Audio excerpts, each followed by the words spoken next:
always causes us to triumph in His name. Thanks be to God. Romanos capítulo 11, el propósito y el mensaje siempre es acerca del plan de Dios para las naciones. El propósito sigue siendo el mismo, que los discípulos dediquen sus vidas a la gloria de Dios, sirviéndole con corazones agradecidos y gozosos. Yo quiero que esta mañana usted diga este propósito conmigo, que juntos lo digamos, que los discípulos, todos juntos, que los discípulos dediquen sus vidas a la gloria de Dios, sirviéndole con corazones agradecidos y gozosos. Así que los que son discípulos de Cristo debemos servir a Dios con corazones agradecidos y gozosos. Dígale esa verdad a su hermano que tiene cerca. Hermano, sirvámosle a Dios con corazones gozosos y agradecidos. Dígale a su hermano esa verdad. Aleluya. Gloria al Señor. Romanos 11 cierra, hermanos, la presentación del plan de Dios para las naciones. 9, 10 y 11, 3 capítulos dedicados a esto. El cual, ese propósito es, ese plan es la gloria de Dios. Que Dios tenga la supremacía sobre todas las cosas. El plan de Dios es llenar la tierra con su gloria. Toda la tierra será llena con la gloria del Señor. La Biblia dice que como las aguas cubren al mar, así la gloria de Dios va a cubrir la tierra. De tal manera que el proyecto de Dios y el plan de Dios es llenar las naciones con su gloria. Y que todas las naciones lo exalten y lo bendigan a Él. Ese es el plan de Dios para las naciones. Esta mañana vamos a penetrar un poco más en este propósito. El capítulo 11 no solamente cierra los versículos 9, los capítulos 9, 10 y 11, es decir, esa parte del plan de Dios, sino que también, hermanos, quiero explicar. El apóstol Pablo tenía dos grandes bloques en la manera como él escribía sus cartas. Dos grandes bloques. Y este capítulo 11 cierra la primera forma de escritura que Pablo, la primera parte que él tomaba. Pablo siempre en la primera parte escribía verdades, doctrinas, enseñanzas. La primera parte era dedicada a eso. La primera parte. En este caso son 11 capítulos para decir las grandes verdades del Evangelio. Y luego, en la segunda parte, el apóstol Pablo en cada una de sus epístolas va a las exhortaciones, a vivir la vida conforme a lo que él ha escrito. O sea, primero viene la verdad y después viene la práctica sobre la verdad. Esa es la forma como él escribía las cartas. Y ahora, en esta epístola a los Romanos, él dedica 11 capítulos para las verdades, 11 capítulos para las raíces, 11 capítulos para los fundamentos, para estar bien fundamentado en lo que vamos a hacer después. Del capítulo 12 en adelante, él comienza a exhortar. Aquí se enseñan las raíces de la vida del justo por la fe. El capítulo 12 enseña, en adelante, enseña las obras, el fruto del justo por la fe. Raíces y fruto. De nada sirve exhortar a alguien que dé fruto si no está enraizado en Cristo y en sus verdades. De nada serviría estar diciendo, mire, vivamos mejor, mire, hagamos esto, mire, hagamos lo otro, mire, tenga paciencia, mire, haga esto y lo otro. Si él no tiene las raíces, si no tiene el fundamento establecido en la roca eterna, en las verdades de Jesucristo, no puede dar el fruto adecuado. Por lo tanto, ahora cerramos una parte importantísima de todo lo que es la epístola a los Romanos. El capítulo 11 cierra esta gran verdad. Un repaso rapidito, hermanos, de lo que hemos dicho hasta ahora de raíces. Raíces, ¿qué hemos dicho de raíces? ¿Qué hemos dicho del Evangelio? Primera cosa, que esta epístola, lo que su tema es el Evangelio. En el capítulo 1, versículo 1 dice Pablo, siervo de Jesucristo, llamado a ser apóstol, apartado para el Evangelio de Dios. Desde ahí él introduce su tema, apartado para el Evangelio de Dios. O sea, el Evangelio de Dios es el tema de él. Y dice además que que es el evangelio que fue anunciado por medio de los profetas en las Santas Escrituras acerca de su Hijo, nuestro Señor Jesucristo. El evangelio tiene que ver con Jesucristo. Ya predicamos de eso. Solo estoy recordando los versículos claves sobre esto. Que dice que es del linaje de David según la carne y que fue declarado Hijo de Dios. Fue declarado Hijo de Dios con poder por el Espíritu de santidad, por la resurrección de entre los muertos. Jesucristo es del linaje de David, pero es el Hijo de Dios. Ahora, ese es el tema de él, el evangelio de Jesucristo. Y dice él en el versículo 14 al 16 del capítulo 1, a griegos y a no griegos, a sabios y a no sabios, soy deudor. Y dice aún más, en cuanto a mí, pronto estoy a anunciarles a ustedes creyentes el evangelio a los que están en Roma. Y dice, porque no me avergüenzo del evangelio, porque es poder de Dios para salvación a todo aquel que cree, al judío primeramente y también al griego. Porque en el evangelio la justicia de Dios se revela por fe y para fe, como está escrito, hermanos, mas el justo por la fe vivirá. Entonces, eso es la revelación del evangelio, la justicia de Dios por la fe en Jesucristo, es lo que va a hablar él. Pero hay un problema, y del versículo 18 en adelante, del capítulo 1, versículo 18 hasta el 3:20, está el problema. Es un doble problema: la santidad de Dios y el pecado del hombre.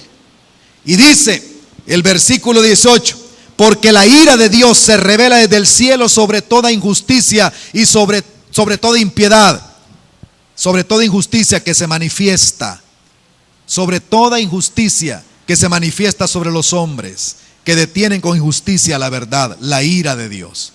Gran problema es la ira de Dios.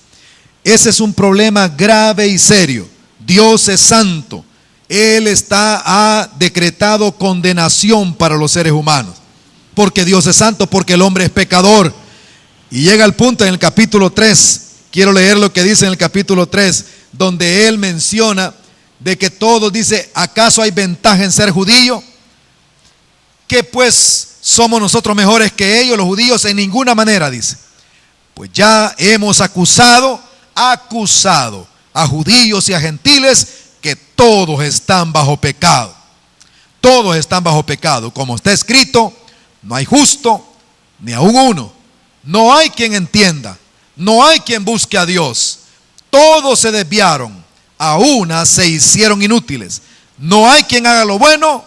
No hay ni siquiera uno, dice la palabra. Esto determina que todos hemos pecado. Toda la humanidad está bajo pecado. Pero sabemos que todo lo que la ley dice el versículo 19, capítulo 3, lo dice a los que están bajo la ley, para que toda boca se cierre, para que toda boca se cierre y todo el mundo quede bajo el juicio de Dios. Con estas declaraciones termina esa parte donde el apóstol Pablo está acusando a judíos y a gentiles que todos somos por igual. No hay cuestión de que hay una raza que es mejor que la otra. Aquellos son buena gente y estos son mala gente. Aquellos son buenos y estos son inteligentes. Estos son incapaces. No hay tal cosa. Está todo parejo. Es lo que está diciendo Pablo. Pero dice también el versículo 21, introduce el nuevo gran tema, el tema de la gracia. El tema de la gracia. Dice que aparte de la ley se ha manifestado la justicia de Dios testificada por la ley y los profetas. La justicia de Dios por medio de la fe en Jesucristo nuestro Señor. Dice el versículo 24 que siendo justificados gratuitamente por su gracia, mediante la redención que es en Cristo Jesús. Diga conmigo, justificados por gracia, por favor. Justificados por gracia. Así fuimos justificados. Hemos sido justificados por gracia, por la fe en Jesucristo. Y ahí aparece la gracia de Dios, capítulo 5, justificados pues por la fe, tenemos paz para con Dios por medio de nuestro Señor Jesucristo. Y no solamente esto, sino que también permanecemos firmes en esta gracia en la cual hemos sido introducidos. Es decir, nosotros estamos firmes en la gracia del Señor. Y cuando decimos eso, algunos pueden decir, bueno, entonces, como cuando abunda el pecado, sobreabunda la gracia, entonces sigamos pecando. Dice Pablo, ¿es eso lo que vamos a hacer? Y dice él, en ninguna manera, capítulo 6, versículo 1, en ninguna manera. Porque si ya morimos al pecado, ¿cómo viviremos aún en el pecado? Tal forma de que el apóstol dice, la gracia, es más, la gracia nos da victoria contra el pecado. Ya no estamos bajo el pecado, bajo la ley, sino que estamos bajo la gracia. Por eso nosotros podemos vencer al pecado. La gracia nos hace vencedores contra el pecado. No son las leyes, es la gracia la que nos capacita para vencer al pecado. La gracia no es indulgencia del pecado. La gracia es capacitación para vencer al pecado. La gracia hace al hombre fuerte para vencer al pecado. Si usted no ha podido vencer al pecado es porque no ha pedido gracia de Dios para vencer al pecado. No es proponiéndose otra vez, ahora sí, hoy sí no vuelvo a hacerlo y vuelve a caer. ¿Sabe cómo se vence al pecado? Pidiendo gracia de Dios, porque la gracia sí tiene poder para vencer al pecado. Y eso es importante que usted lo conozca, la gracia de Dios. Y bueno, el capítulo 8 podemos decir que remata esto de la gracia con la obra del Espíritu Santo. Y al final, en el versículo 28, un versículo que casi todos los cristianos lo conocen hasta la mitad. Y sabemos que a los que aman a Dios, todas las cosas ayudan para bien. Esto es... wow, lo bendigo, hermanos, porque no, la gente dice, es que todo obra para bien para nosotros, pero es que esto depende a los que conforme a su propósito son llamados. Los que están llamados a cumplir el propósito. Todo lo que suceda va a ayudar para el bien ese, para que el propósito de Dios se cumpla en nuestra vida. Por eso nosotros podemos decir con el apóstol Pablo, por lo cual estoy seguro de que ni la muerte, ni la vida, ni ángeles, ni principados, ni potestades, ni lo presente, ni lo porvenir, ni lo alto, ni lo profundo, ni ninguna otra cosa creada nos podrá separar del amor de Dios que es en Cristo Jesús, Señor nuestro. ¿Cuántos dan gloria a Dios por esto? Nada nos podrá separar. Dígale a su hermano, nada nos va a separar del amor de Dios. Nada. Aleluya. Pero entonces Pablo piensa y dice, ¿y qué pasa con Israel? Yo estoy seguro que nada me puede separar, pero Israel y las promesas a Israel, ¿qué pasó con ellas? Entonces capítulo 9 abre el plan de Dios. ¿Cuál es el plan de Dios? Nos hemos tenido varios domingos sobre eso. El plan de Dios. Y la pregunta es, ¿ha desechado Dios a su pueblo? Y dice Pablo, en ninguna manera. Y por lo menos 3 razones hemos dado. Y esta mañana veremos la última razón por qué decimos que Dios no ha desechado a su pueblo. Porque, en primer lugar, hay un remanente. Dice Pablo, hay un remanente de creyentes en Israel. Yo soy parte de ese remanente en el tiempo de Pablo. Y pone como ejemplo el remanente que había en el tiempo de Elías, en el cual, hermano, ese remanente consistía en 7,000 hombres que no habían doblado sus rodillas ante Baal, ni habían besado sus estatuas. 7,000 hombres. Y Dios le dice, cuando Elías dice, solo yo he quedado, le dice Dios, la divina respuesta le dice, no, Elías, no te equivoques. Tengo 7,000 que no han besado a Baal, ni han doblado sus rodillas delante de él. Tengo 7,000. ¿Cuántos millones de israelitas eran? No sabemos, pero podemos imaginar y podemos más o menos calcular. Alrededor de unos 3,5 millones, 3 millones de israelitas, y de esos 7,000 no habían doblado sus rodillas delante de Baal. 7,000, el remanente. Y dice Pablo, ahora también hay un remanente en el tiempo de Pablo. Así también ahora hay un remanente de los israelitas convertidos a Jesucristo. Por lo tanto, Dios no ha desechado a su pueblo, lo tiene presente en ese remanente. En segundo lugar, dijimos que todo lo que ha sucedido es parte del propósito de Dios. No es que se ha salido del propósito, sino que Dios tenía ya escogido ese propósito. Dios ya había determinado ese propósito. Por eso no decimos que Dios no ha desechado a su pueblo. Y en tercer lugar, que es nuestro tema para hoy, es que Dios tiene misericordia de todos. Dios tiene misericordia de todos. Dios no hace acepción de personas. Dios tiene misericordia de todos. Eso vamos a abordar esta mañana. Versículo 25 del capítulo 11 de Romanos. Versículo 25 del capítulo 11 de Romanos. Dice: porque no quiero, hermanos, que ignoréis este misterio. Y va a hablar de un misterio el apóstol Pablo. Este misterio. ¿Cuál es el misterio? El endurecimiento de Israel en parte, hasta que los gentiles escogidos sean salvos. Toda la plenitud de gentiles. Miren lo que dice. Lo vamos a abordar dentro de un momento, pero dice: para que no seáis arrogantes en cuanto a vosotros mismos, que ha acontecido a Israel endurecimiento en parte, hasta que haya entrado la plenitud de los gentiles. Hasta que haya entrado la plenitud de los gentiles. Número uno, el propósito de la historia humana. ¿Cuál es el propósito de la historia del ser humano? El propósito es exaltar la gloria de la misericordia de Dios. El propósito de la historia del ser humano es exaltar la gloria de la misericordia de Dios. Digan conmigo: exaltar la gloria de la misericordia de Dios. Una vez más, exaltar la gloria de la misericordia de Dios. Ese es el propósito. El propósito de las naciones no es desarrollarse económicamente hasta que estén bien. Ese no es el propósito de las naciones. El propósito de las naciones no es llegar a ser como Europa del norte. No es ese el propósito de las naciones.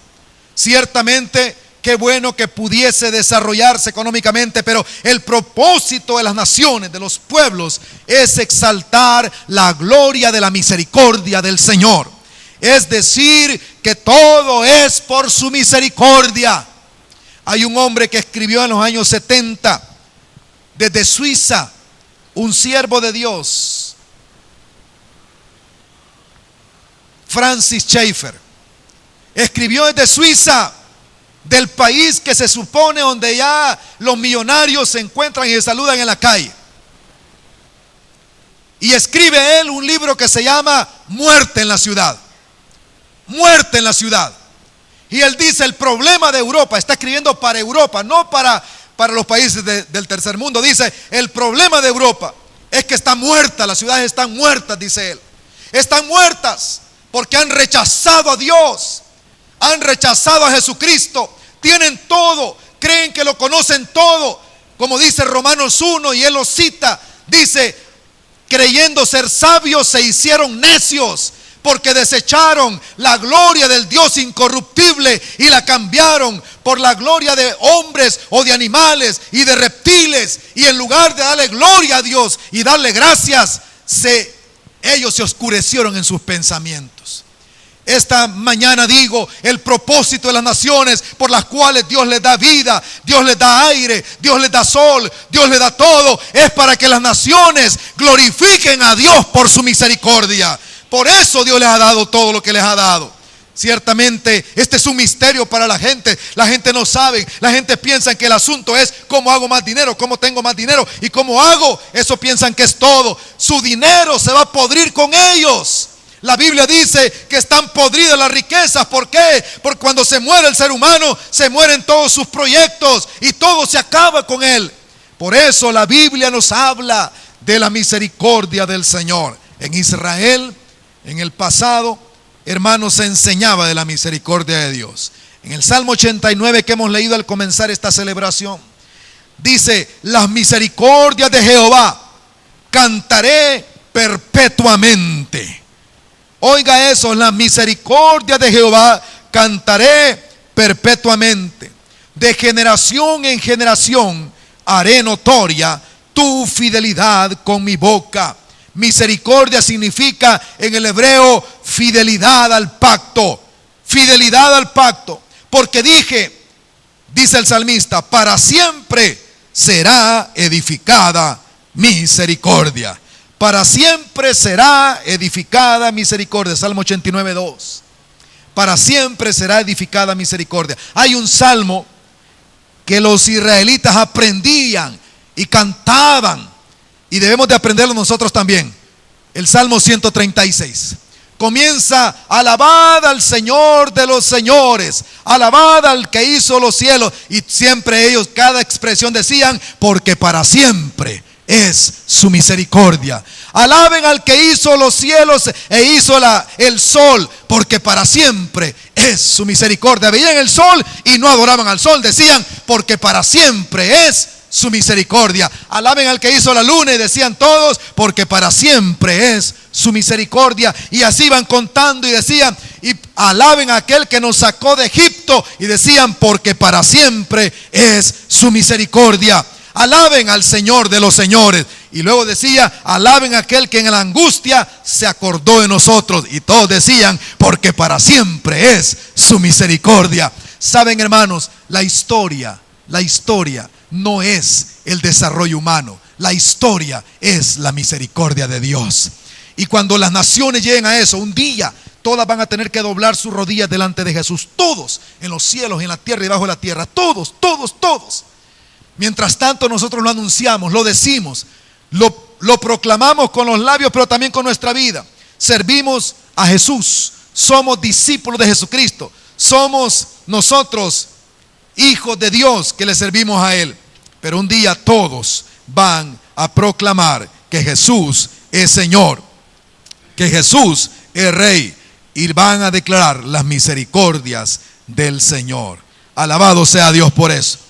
Dice la palabra de Dios en Romanos 11:30: pues como vosotros también en otro tiempo erais desobedientes a Dios, pero ahora habéis alcanzado, ¿qué dice la palabra? Misericordia por la desobediencia de ellos. Mire, hermano, mire esto, por favor.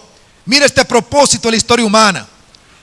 Dice que antes éramos desobedientes, pero debido a la desobediencia de los israelitas, alcanzamos nosotros misericordia.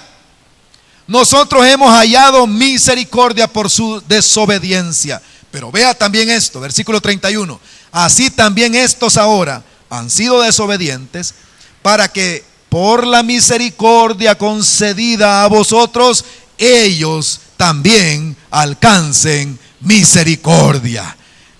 Porque Dios sujetó a todos en desobediencia, para tener misericordia de todos.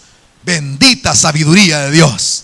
Yo me pregunto, alguien dirá: ¿cómo es que Dios encarceló, en otras palabras, en desobediencia a la humanidad, a los seres humanos, para tener misericordia de todos? No sé, sencillamente que Dios así dice que es. Alguien dice: ¿y por qué Dios es tan injusto? No, Dios no es injusto. Los injustos somos nosotros. Nosotros somos los que no entendemos los caminos de Dios. Inescrutables son sus pensamientos. Por eso dice el capítulo 11, versículos 33 al 36: ¿y quién fue consejero de Dios para que él hiciera las cosas? Dios es Dios sabio, y sujetó a todos en desobediencia para tener misericordia de todos. Así que la desobediencia del ser humano también da gloria al Señor. ¡Wow! ¡Qué tremenda expresión del apóstol Pablo! Y dice aquí, en este pasaje: para que Él tenga misericordia de todos. Pero vean por favor la historia. Primero nosotros no obedecíamos, entonces ellos los endurece para que llegue la misericordia a nosotros. Luego, con nuestra misericordia, ellos son provocados a celos, para que también que Él tenga misericordia. En general, Dios va a ser exaltado con su misericordia. Yo le digo en el nombre del Señor que usted tiene que aprender a exaltar la gloria de la misericordia del Señor. Usted y yo tenemos que decir: es por la misericordia de Dios que todo lo que hay es por la misericordia de Dios. Nada es sino por su misericordia. Él es el Dios misericordioso. Alabado sea su nombre por eso. ¿Cuál es el propósito de la historia de mi familia entonces y mi nación? Exaltar la gloria de la misericordia de Dios. Ese es el propósito de mi familia. ¿Para qué quiero familia yo? ¿Para qué quiero familia? Para que exalten la gloria de la misericordia de Dios. Para eso quiero familia. Para eso tengo familia. Y hermanos amados, para eso han sido construidas. Dios ha permitido que haya naciones, pueblos, para que exalten la misericordia de Dios. Esa es la razón que Dios ha permitido naciones. Pero también hablamos del misterio, en segundo lugar, de las etapas en la historia humana. Bien, hermano, versículo 25 lo leemos nuevamente. Dice que ha sido Israel endurecido en parte, versículo 25 al final, hasta que haya entrado la plenitud de los gentiles. ¿Cuál es el propósito de Dios al endurecer a los judíos? Salvar a los gentiles, salvar a las personas escogidas de entre los gentiles, de todas las naciones. El propósito es salvación. Por eso endurece a Israel en parte. Ahora el versículo 26 dice: y luego todo Israel será salvo. Como está escrito, vendrá de Sión el libertador, que apartará de Jacob la impiedad. ¿Cuál es el propósito al salvar a los gentiles? Que los judíos sean salvos. O sea, vea por favor a Dios trabajando, Dios obrando. Endurece a los judíos para que los gentiles entren en la salvación, y luego a través de la salvación de los gentiles comienza a salvar judíos. El objetivo de Dios siempre es salvación para esta gente, para todos los seres humanos. Y por eso decimos que hay un misterio en todas las etapas de la historia humana. Dentro de un momento veremos algo más de esto. El misterio de la forma de salvación para la humanidad. ¿Cuál es el misterio de cómo la humanidad va a ser salva? Es por la encarnación. La encarnación. En este versículo dice que de Sión vendrá el libertador. Eso quiere decir que Dios se encarnó para salvar. Nadie podía salvarse. Es Dios el que salva. En el Antiguo Testamento se dice: Jehová mi salvador, Jehová mi salvación. Ese Dios eterno se encarnó, vino a la tierra en la persona de Jesús de Nazaret. Murió por nuestros pecados, resucitó al tercer día para darnos salvación. Dios eterno vino a la tierra a salvarlo a usted y a mí. El problema era grave, hermano. El problema era serio. No había forma de salvarse. No hay proyecto humano que salve. Dios tenía que venir del cielo a la tierra para salvar al pecador. Bendito sea Dios por eso. Por eso entonces es un misterio para la gente. La gente dice: no, si Jesús es buen profeta, si Jesús es un buen maestro, si Jesús es un buen hippie, si Jesús es un buen revolucionario. Pero cuando decimos Jesús es Dios, eso no. Pero aquí está el misterio.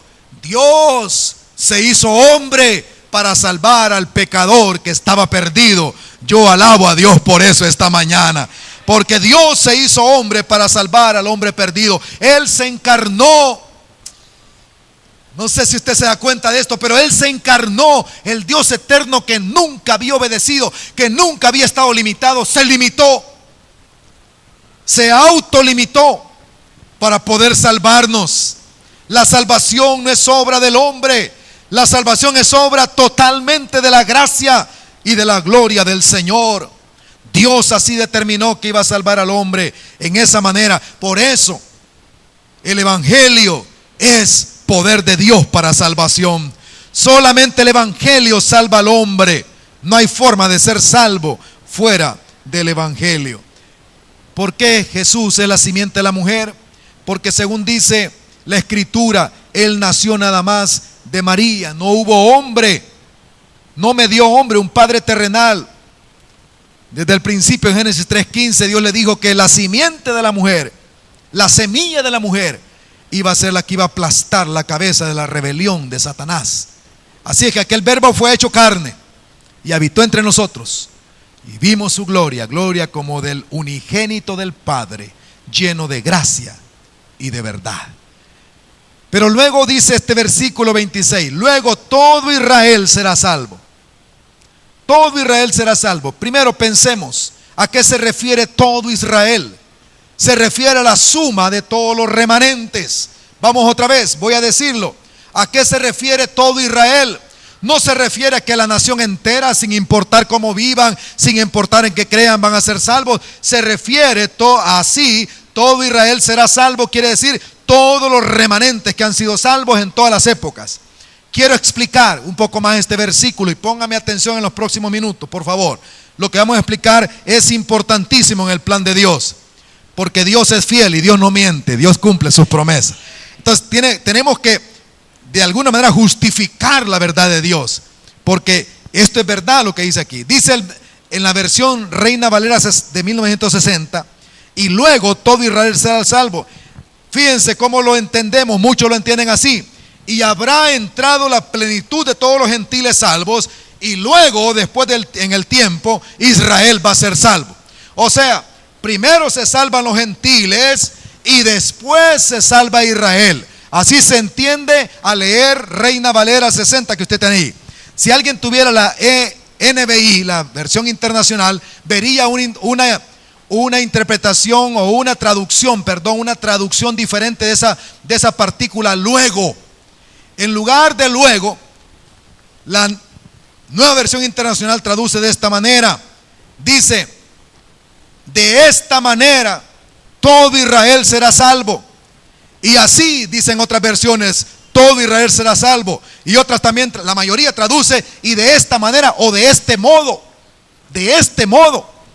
Porque lo que está diciendo, y esa palabrita es importante, no es de tiempo, es de modo, de cómo va a ser salvo. Así que la interpretación sería esto. Venimos en el capítulo 11 y viene Pablo y dice, miren, Dios ha endurecido a Israel hasta que entre toda la plenitud de los gentiles.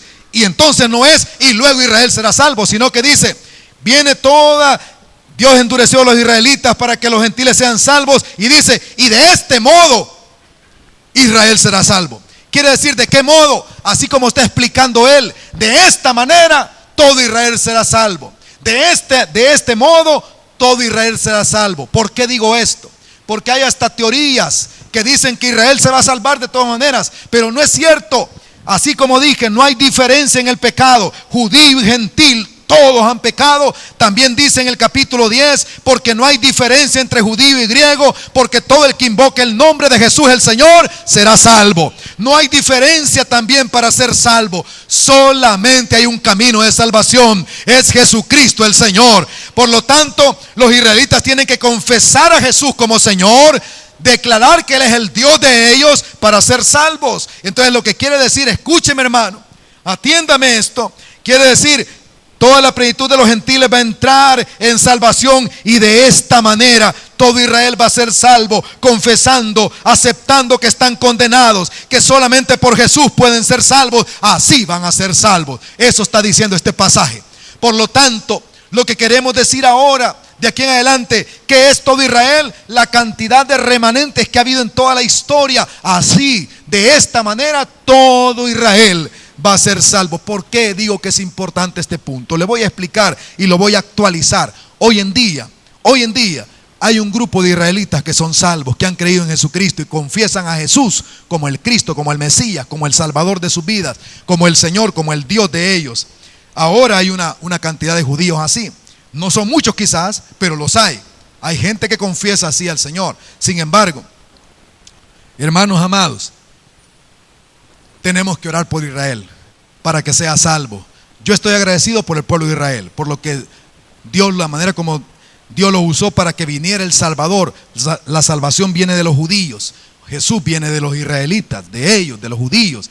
Pero una cosa es que Él venga de ahí y yo esté agradecido, y otra cosa es que ellos tienen que creer en Jesucristo como el Mesías, como el Señor, y confesarlo para ser salvos. Eso tiene que suceder. No hay otra manera de que sean salvos.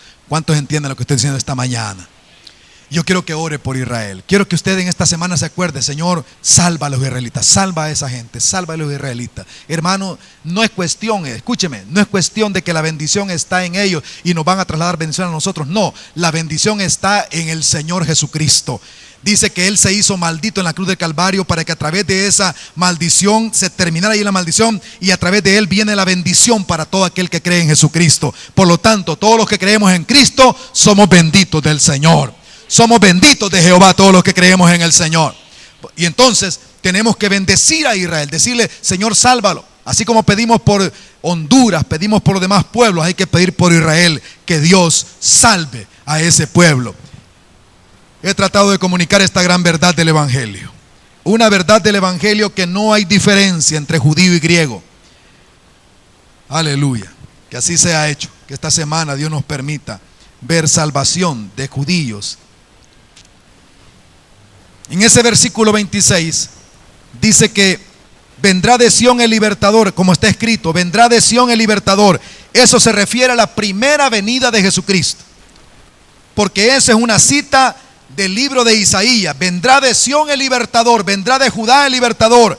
Es una cita de Isaías profetizando que el libertador vendría de Sión.